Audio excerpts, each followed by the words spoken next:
In my latest video series 34, we discussed one of the working capital assessment methods known as MPBF method. Today, by this video series 35, let us discuss another working capital assessment method known as sales turnover method. We are aware that the MPBF method was introduced in the banking system way back in 1974.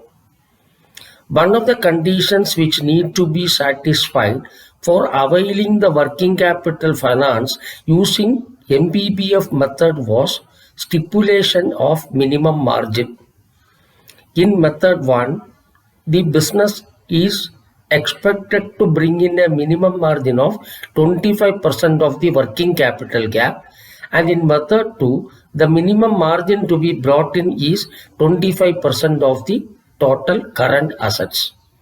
In those days, there was a class of industry known as small scale industries, which are today known as micro or small enterprises.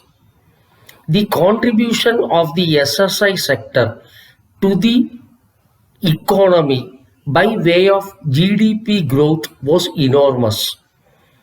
The employment potential or the SSI industries were creating lot of job opportunities. Similarly, maximum number of products which were exported in those days were being produced by the SSI sector.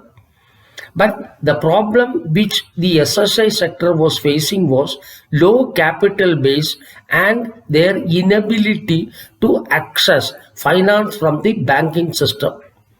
They were not able to avail the working capital finance from the bank for the simple reason that they are unable to bring in the minimum stipulated margin of 25%.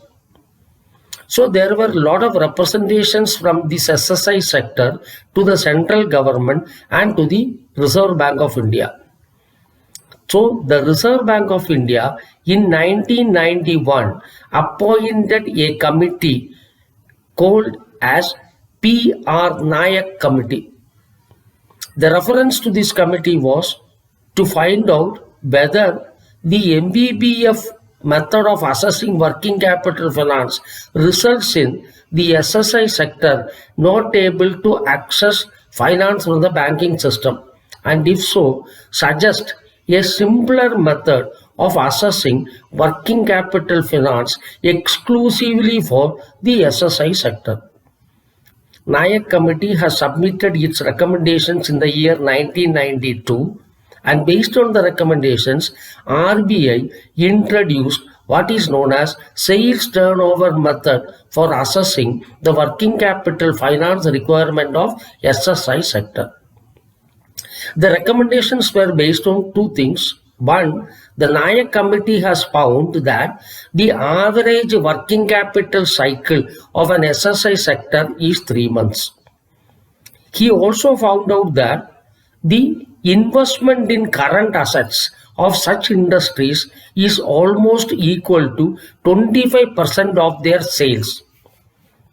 Another thing which he observed is the margin which most of the SSI sector brings in for working capital finance is 5% of the sales.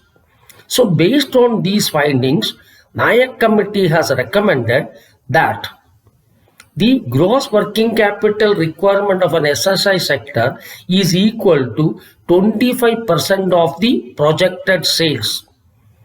Such industries should bring in minimum margin of 5% of the projected sales. So naturally, the working capital finance to be extended to such industries is 20% of the projected sales.